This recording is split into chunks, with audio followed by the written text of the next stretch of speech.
Olá, convertedores de cafeína e código de Minas Gerais, aqui é a Ana. Olá, pessoas de Floripa, com eco, é a Jessie. Com eco. Então, Jessie, nós vamos ter hoje aquele episódio raiz, aquele episódio assim, pode programar raiz, que a gente se propôs desde o começo de explicar, de desmistificar a programação através do podcast. É, aquele episódio que é bem fácil de fazer, né?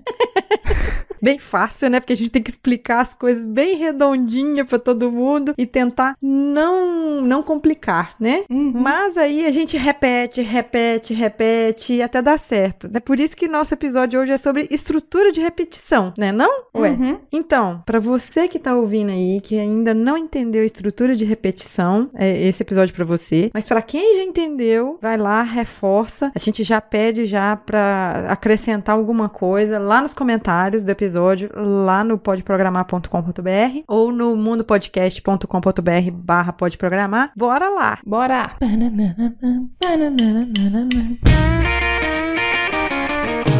Você está ouvindo Pode Programar, porque nós podemos.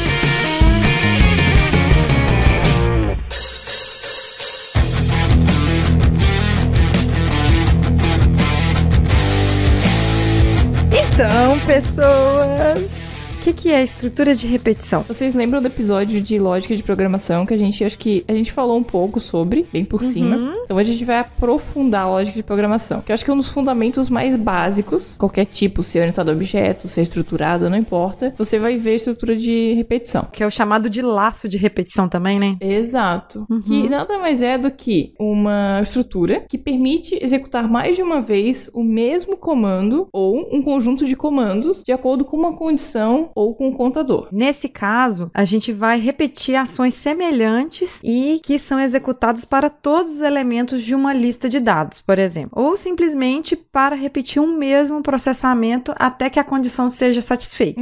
Basicamente, existem 3 estruturas de repetição.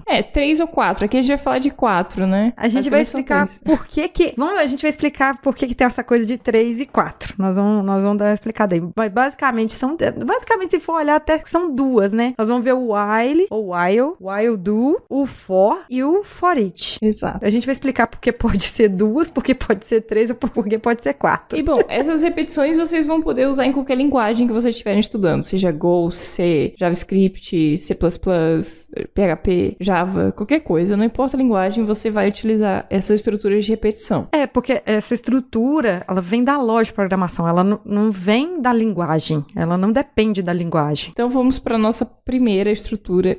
A gente recomenda que para quem quiser acompanhar, já que hoje vai ser meio que uma aula, abrir o post do episódio, que lá a gente vai botar as imagens com a explicação em figura, né, do que a gente tá falando, que eu acho que é mais fácil de entender para quem estiver perdido e não conseguir entender nada que a gente falar. Olha lá as imagens que vai ficar mais fácil. Primeiro que nós vamos falar vai ser o while. O while do inglês, traduzindo, é enquanto.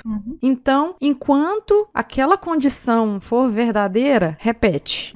Aí toda vez ele passa dentro do laço, aí ele vai lá e verifica de novo. Essa condição ainda é verdadeira? Enquanto essa condição é verdadeira, passa lá dentro. Enquanto ela for verdadeira. Ela é falsa? Já sai do laço. Ela é muito simples de fazer, é muito tranquila. Eu vou te falar que eu uso ela de vez em quando. Não é sempre não. Dentre as que a gente vai falar, não é a que eu mais uso. A gente até vai falar sobre isso, que qual é a que a gente mais usa, né? Mas a while eu acho que ela é mais básica quando você tá aprendendo programação. Talvez no dia a dia ela não seja tão utilizada, mas quando você tá aprendendo, você vai usar bastante. Ela é controlada por uma condição que verifica normalmente alguma variável, né? Então você tem uma variável e você vai verificando. Ela continua válida, até que ela deixa de ser válida. Isso. E assim, é importante ressaltar que, no caso do while, não só do while, mas principalmente do while, essa variável ela precisa ser incrementada, diminuída. Ela tem que sofrer uma alteração, senão você vai entrar no loop infinito. Ou seja, nunca vai ser do while e você vai ter um problema de memória. Deixa eu contar pra vocês um caso. Eu já contei isso no episódio de POG. Eu já contei.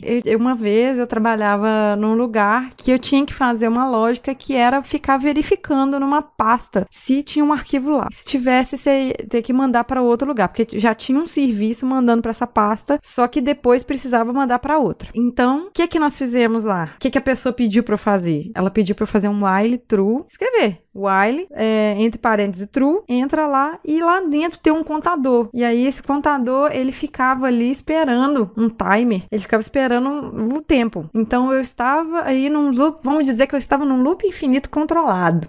Isso é uma gambiarra. Gente, por favor, não faça isso, porque pelo menos no .NET tem uma classe lá que ela chama File Watcher. Ela fica vigiando o arquivo numa pasta. Então ela já faz isso lindamente, não precisa ficar olhando, você só precisa ver, vamos supor que você criou um serviço, você vai ver se esse serviço tá startado e verificar ele sempre. Então, né, como fugir do assunto? Não tô fugindo, eu tô contando experiência. Além disso, né, que a variável ela precisa ser alterada, imagina que você tem uma verificação para ver se a variável é menor que 10. Então, lá dentro do while, ele está sendo incrementado até chegar no 10. Quando for 10 ou maior que 10, ele vai sair, certo? Mas, dentro desse, o while, ele só verifica a condição quando termina todos os comandos que tem dentro, e aí sim ele vai verificar novamente. Então, mesmo que, imagine que eu altere a variável no começo, né, eu já entrei no while, tem bem no início a minha variável está sendo incrementada. E logo depois eu tenho o resto dos comandos. Ainda assim, todos os comandos serão executados, mesmo que a minha variável contador seja alterada no início, porque ele sempre vai executar até o final. É porque a verificação é feita antes dela ser modificada. Exato. Então, ela sempre vai fazer a verificação, executar os comandos e voltar para a verificação. Aí sim, ele vai ou sair ou entrar novamente na linha de comando. Isso é importante ressaltar porque logo depois a gente vai falar de outro tipo, que é o contrário. Então é bom lembrar que o while só verifica no começo. E a nossa segunda estrutura é o do e o while. Como é que acontece? Ele vai fazer, tipo, faça, aí você tem o bloquinho de código e embaixo nós vamos ter, enquanto aquela estrutura for verdadeira. Então, vai lá, começa o laço, aí no fim de tudo, verifica se é verdadeiro. Se for verdadeiro, volta e faz. Ou não, ele sai e pronto. Eu particularmente, eu acho pouco prático do while. Ele não é tão usado. Talvez ele seja um pouco mais fácil de entender. Se você pensar na semântica dele, de faça enquanto. Talvez seja mais legível isso. Mas assim, entre ele e o do while e o do while, a diferença é muito pouca. Então vai depender do que você está fazendo, mas do que você quer que a pessoa entenda do seu código. Então, como eu falei, talvez a semântica seja mais fácil. Porque, em teoria, a lógica é basicamente a mesma, não muda muita coisa. E claro, tem a diferença que a variável, ela é verificada após a execução do comando. Então, você mudou a variável, vai mudar logo depois. Já vai afetar a validação. Eu acho bacana a gente pensar na estrutura, montar um texto na cabeça em português pra entender qual dos dois que você vai usar. Eu, pelo menos, enquanto isso eu tô conversando, por exemplo, com a pessoa que ela tá me passando o que eu devo fazer, ela já vai passando e você já consegue extrair dela a forma que você vai criar essa estrutura. Ah, não, eu vou criar o while. Ah, eu vou usar, vai ser outra coisa. Ah, não vou usar estrutura de repetição, eu vou usar uma estrutura de decisão, ao invés de ser repetição, porque eu não preciso fazer ela muitas vezes. Ou eu preciso só de uma vez só, ou eu preciso fazer outras verificações. Isso aí é cena para outro episódio. Nossa terceira estrutura de repetição é o for, que é o para, né, tradução livre.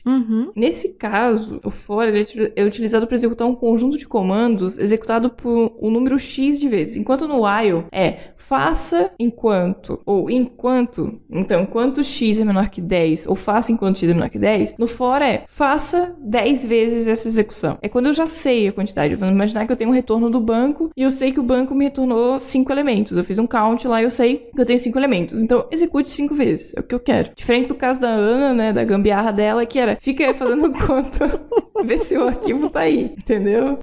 Quando o arquivo aparecer, você para. Então, o for, eu sei quantas vezes eu quero executar. Então, eu tenho uma situação, uma condição e uma ação executada a cada repetição. Normalmente, eu tenho uma variável que ela é inicializada, então eu digo pra ela, essa variável começa em 0. E ela vai até, vamos supor, até 10. Ou então, maior ou igual a 10. Ou menor ou igual a 10, quer dizer. Então, porque assim, no for, a gente tem essa coisa de falar, o contador começa em 0, 0, executa até X vezes e incrementa, né? E a gente tem outra estrutura de repetição que, no meu caso e na sua, é a estrutura mais utilizada, que a gente mais usa no nosso dia a dia, que é o for each.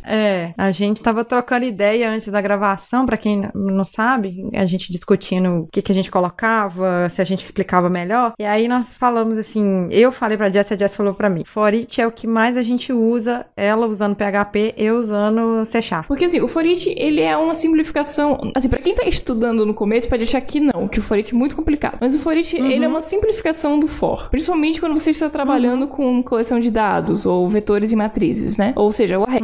Então, quando você tá trabalhando com array, pra mim, é a melhor coisa que tem. Você pode fazer a mesma coisa com for, pode, mas eu não acho uma linguagem, não fica fácil de ler, não fica fácil de trabalhar, não é uma coisa, assim, pra dar manutenção, eu não acho legal. Eu, sinceramente, não gosto.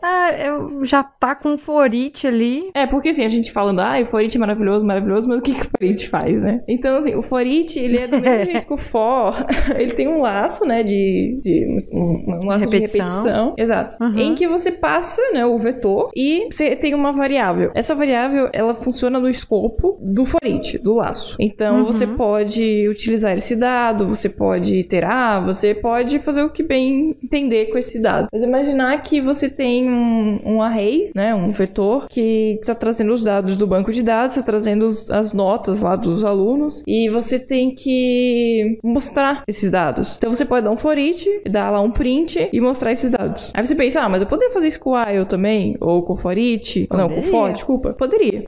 É como ele falou hoje. Você pode usar praticamente todos os exemplos que a gente deu aqui de estrutura de repetição, você pode usar. Sabendo usar, não tem problema. É só uma questão, acho que do dia a dia, como programador experiente, a gente acaba utilizando bastante pela simplicidade. Você já coloca na cabeça já alguma coisa. Vamos supor, é porque eu tenho uma lista, uma coleção, aí essa coleção ela se chama array, vetor, o que for, e aí eu penso, para cada item dessa coleção, faz isso. Já na minha cabeça já é automático isso, por isso que eu já vou lá e escrevo for each, principalmente o Visual Studio, que ele já é prático, eu já começo a escrever for each, já dou tab, e já aparece a estrutura toda lá, e aí só preciso trocar a variável, que ele coloca uma variável qualquer, XPTO, e deixa lá, abre e fecha parênteses para eu colocar lá dentro o que eu quero. Então, assim, para cada item dessa lista, desta coleção, faça isso. E aí repete até ver todos os itens dessa coleção. Eu acho que dessa lista o for each ele é o menos, não sei se é difícil até, eu acho que não se ensina tanto no básico de programação, mas no dia a dia, como o mercado de trabalho, você acaba usando muito. Então, às vezes você vai chegar como estagiário numa empresa e só chega lá e quer usar o for, né? E aí alguém vai chegar assim, por que não tá usando for each, sabe? Eu vejo muito isso com meus estagiários. Então,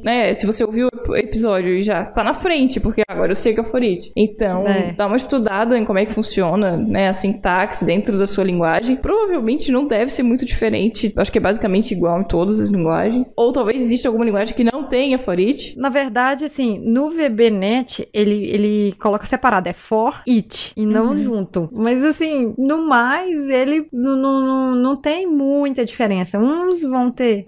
Do mesmo jeito que a gente traduziu o while e o for, basicamente for each é para cada, né? Então, para cada item da coleção. Então, o diferente do for que é para, o que no final das contas é para cada também no for, né? Mas assim, sempre bom também ter essa ideia de tradução, porque às vezes facilita na hora de pensar na lógica, entender por que você tá usando aquilo. O comando, ele foi escrito porque ele foi escrito numa linguagem humana. Claro, não é a nossa linguagem do dia a dia, porque a gente fala português, mas então se você fizer essa tradução, vai ficar mais fácil você pensar na sintaxe que você vai escrever, né? No código que você vai escrever. Nós vamos falar agora elementos que atuam dentro dessas estruturas de repetição. O que você pode usar como boas práticas dentro dessa estrutura aí. Nós vamos ter aqui os operadores de incremento ou decremento, né? Quando a gente está incrementando, a gente está adicionando. Quando a gente está decrementando, a gente está diminuindo. Uma coisa legal da gente usar, por exemplo, eu tô falando lá que a minha repetição, ela é igual a 1, ou seja, repetir uma vez. Aí se eu quero colocar de novo, às vezes eu coloco lá a variável repetição é igual a repetição mais 1. Mas tem um jeito mais legal da gente fazer isso. Que é... Aí o que a gente faz? Repetição mais. Isso. Igual C++, sabe? É só uma forma mais simplificada de você escrever esse incremento. Assim, se você olhar a sintaxe do for, você vai ver que ele faz isso. Ele já faz isso. E assim, eu lembro quando eu tava aprendendo programação, uma das coisas que eu ficava muito confusa. Eu não entendia aquilo ali. Então, aquilo ali é variável igual a variável mais 1, basicamente. Variável mais é igual a variável mais 1. Então, seria isso. E vale a mesma coisa pro decremento, que é variável igual a variável menos 1. Ou, então, variável menos. Eu acho que o decremento é a mais estranha de ver, porque você vai ver uma variável traço, sabe? É estranho. Geralmente, quando você tá fazendo contagem regressiva, você usa isso aí. Quando a gente tá falando igual, gente, é o recebe. Então, variável recebe a variável mais 1, ou a variável recebe o valor da variável menos 1, ou menos 2, que às vezes você vai fazer um exemplo que a gente encontra aí, a gente vai fazer uma grid ou uma tabela, o que for, aí você faz que uma linha, ela tem uma cor diferente, aí a outra linha, ou ela não tem cor nenhuma, ou ela tem uma outra cor, e aí ela repete para outra. Então, às vezes, você pode usar essa situação. É um exemplo que a gente tá falando aqui. Você pode usar isso para, por exemplo, diminuir 2 e não diminuir 1 só. Só que aí no caso, se for 2, você não vai poder usar o variável mais, que a variável mais é só para mais 1. Mas aí você faria variável igual a variável mais 2. Isso. É porque aqui o incremento a gente tá falando sempre de 1, mas o incremento pode ser 2, pode ser 3, pode ser 20. Tanto faz. Depende da situação que você tá fazendo. Imagina que você quer mostrar o número de 1 a 100 a cada 10. Então você vai fazer incremento de 10. A gente tá dando aquela dica aqui, que vai estar também no post, é aquela dica que você vai ser o diferencial do seu código pra ele tá um pouco mais bonito e alguém ver e falar assim, nossa, aquela pessoa ali...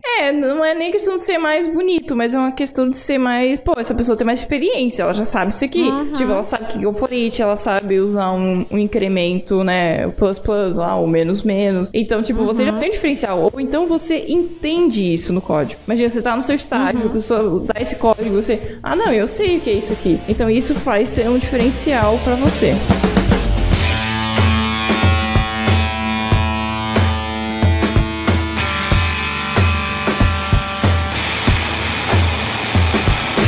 Agora a gente vai para 2 carinhas que até hoje eu tenho, às vezes, uma certa... Às vezes eu paro e penso, entendeu? Aquele cara que você para e pensa.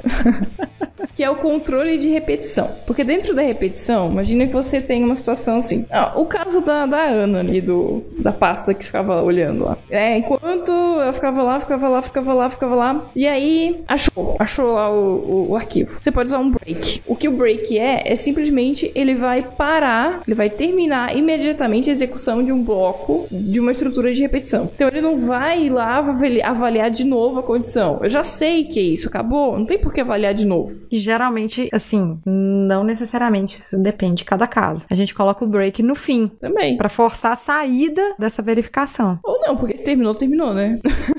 Às vezes você tá fazendo uma condição lá, eu não preciso verificar, ou eu não preciso terminar o código, porque esse bloco de código aqui, ele já me satisfaz já, não preciso da continuidade. Eu dou um break, já sai do laço, já sai de tudo e continua a vida. Eu tenho uma lista de números e eu preciso achar um número primo, né? Eu tenho 200 números. O segundo já achei o número primo. Eu não vou executar 200 vezes se eu já achei o número primo, então eu dou um break. Então, normalmente o break ele vai ser utilizado com uma condição, uma estrutura condicional, um if. Então, if é um número primo, cai fora. Para de fazer a repetição. O if, gente, é uma estrutura de decisão, que a gente vai falar num outro episódio mais detalhado, tá? A gente só tá citando exemplo aqui. E aí, depois, uma outro controle é o continue, ou continue, como você quiser falar. Esse comando, ele vai reiniciar imediatamente a execução do bloco da repetição. Ou seja, você tá fazendo uma situação, a gente falou do break, o break sai, e ele vai embora, já segue a vida na toda a estrutura que você tá fazendo do código. Já o continue, ele volta pro laço, aí faz a perguntinha lá que a gente tá fazendo, se a estrutura é verdadeira, se a variável é verdadeira, ou enquanto ela for verdadeira, ou para cada situação que ela for verdadeira. Ela não termina aquele código, você pode colocar o continue aí em qualquer momento para ele voltar e executar de novo. E aí segue o mesmo caso do break. Geralmente você coloca lá uma decisão, e aí, isso aqui, essa situação, ficou falso o negócio. Então, continua, volta lá pra ver se volta a ficar verdadeiro. E aí vai. Isso também você pode fazer um loop eterno ali também. Tem que tomar cuidado. Muito cuidado. Mas normalmente continue você vai usar numa situação em que, você tem esses números, né?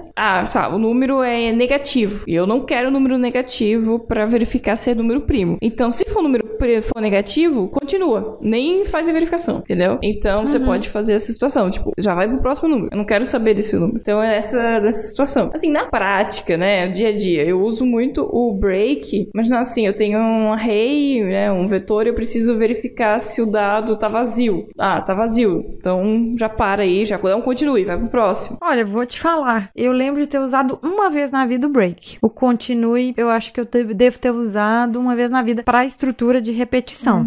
Não, eu até que uso. Eu não uso muito. Ele não é muito prático, assim, dentro do .NET. Assim, se você que tá ouvindo a gente aí e usa, pode falar uma situação aí, mas assim, pela própria estrutura do .NET, eu não vejo muita necessidade pra estrutura de repetição usar isso, sabe? Fica bacana? Fica. Mas você tem outras coisas pra você usar que fica mais inteligível, vamos dizer assim, sei lá. Se a gente entra em programação orientada a objeto, a gente já vai ter outras coisas que também fariam quase a mesma coisa e que talvez seria mais útil. Mas aí fica pra um outro papo. Mas você tem várias opções, né? O que a gente tá falando aqui é dentro, né, desse caso, o número primo. Seria útil, entendeu? Então você tem que entender qual é o seu problema pra poder saber o que utilizar. É você saber que existe a ferramenta, né? E aí na hora do problema você vê o que vai utilizar. Falando nisso, agora a gente vai falar quando utilizar cada daquelas estruturas de repetição que a gente falou. Então, quando, né, sugestões, tipo,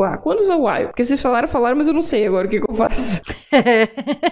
É porque essa é a maior dúvida, gente. Quando a gente tá estudando as estruturas, laços e tudo mais, você fica assim, gente, qual que é a aplicação disso? O que eu vou fazer com isso aqui da minha vida? Vamos dar aqui ideias pra vocês de usar o while, o for each. Apesar de que o for each a gente já falou bastante, né? Então, bora lá citar exemplo dessas situações. Bom, o while, tá? Normalmente, quando é que você deve utilizar? Quando não há necessidade de inicializar ou atualizar variáveis contadoras. Ou seja, aquela situação que eu falei, eu não sei a quantidade de variáveis que eu tenho. É indefinido. Como assim? Quando eu tenho um número indefinido de elementos. Enquanto esse número for divisível por tanto. Beleza. Exato. Eu não sei quanto que é, e aí vai até na hora que eu falar falso. Aí sai da estrutura e segue a vida. O do while é basicamente a mesma coisa, só que a diferença eu preciso executar primeiro o comando pra saber, pra alterar a variável que vai ser avaliada na condição, entendeu? Tem um pouquinho de diferença. Então, é a mesma coisa, você também não sabe a quantidade, mas quer executar primeiro o comando pra depois fazer a avaliação. Na prática, o do while, eu não vejo ele sendo utilizado em código. Ele acaba se tornando um pouco confuso justamente porque você tem que primeiro fazer o incremento e depois que é verificado se aquela variável é verdadeira, se aquela estrutura é verdadeira, a estrutura de decisão que você fez. Eu acho pouco prático, porque na minha cabeça já tá tão automático já eu primeiro verificar se é verdadeiro e executar o código, que eu acho que é pouco prático fazer o invertido. Eu também não lembro de ter visto esse laço de iteração, assim, não é tão comum realmente. Talvez era mais antigo, quando antigamente era mais utilizado, em algumas outras linguagens, mas hoje em dia eu também não costumo ver. Bom, o próximo, o for. Quando utilizar o for? O resto da vida. Bom, o for é quando você tem a quantidade controlável. Por exemplo, quando você sabe que você tem um certo número. Eu quero para os primeiros 10 itens dessa coleção. Então, enquanto for igual a 10, vai fazendo o laço. Acabou. Tchau. Segue a vida. Ou então, né, como eu falei lá no início, você tem um array, você faz um count, e você sabe a quantidade de elementos e você segue em frente. Ou count, ou, por exemplo, você quer verificar aí um array de com várias strings literais, o que for. Você quer pegar uma palavra, por exemplo, e verificar. Você quer verificar como que ela tá escrita. Então, eu quero saber o comprimento. A Jess falou count. Eu tô falando aí o comprimento, o length. O length. Pra JavaScript você vai usar muito length, né? Sabe quando vocês vão fazendo aquela pesquisa que de repente aparece o autocompletar? Aí, por exemplo, você tá aqui. Enquanto eu não tiver digitado, vamos supor, 3 dígitos, não começa a fazer a pesquisa. Porque se você começa a fazer a pesquisa já no primeiro, você não tem, você vai trazer tudo. Então, você pelo menos precisa de umas 3 letras aí. E aí, você já vê o comprimento. Tem 3. É maior que 3? Ou maior ou igual a 3, quer dizer? Então, executa a busca. Executa o autocompletar, por exemplo. Sacou a ideia de usar isso? O for, nesse caso? E no caso do for each, você tem já os elementos lá, a matriz, o vetor, e quer fazer uma interação com o elemento, né? O item daquele vetor. Então, você vai usar o for each. Por exemplo, eu vou lá e fiz minha busca. Aí, na minha busca, eu estou fazendo uma busca numa loja. Nós estamos falando que é uma loja virtual, né? E aí, eu tô buscando, por exemplo, vou buscar um computador. Aí, eu especifiquei algumas coisas nessa busca. E aí, vem uma lista desses itens que estão lá no banco de dados.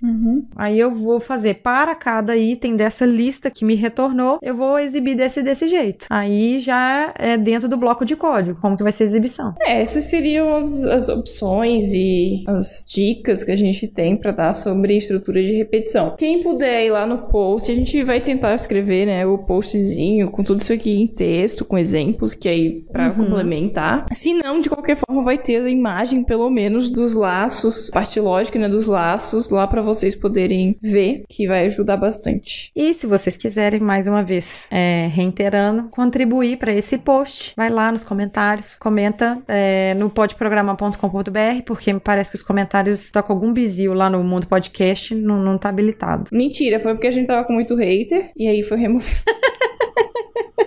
O último episódio foi muito polêmico, e aí tiraram os comentários. Jesse, e além do site, onde que as pessoas podem ir e continuar a discussão do post e tudo mais, outros lugares que as pessoas podem comunicar com a gente? Então, a gente tá no nosso Twitter, que é @podeprogramar, no Facebook, @podeprogramar, estamos no Instagram, @podeprogramar, no Telegram, no nosso grupo, né, que é podeprogramar. Também, que é @podeprogramar também. Exato, já temos lá 400 já? Não, ainda não. Mas você pode fazer parte de ser um dos que vai ser o 400, talvez. Quem sabe a gente faz uma festinha, né? Quando a gente chegar a 400. A gente tá lá também no YouTube. Ainda não tem muita coisa. Aí só temos os cursos de C#.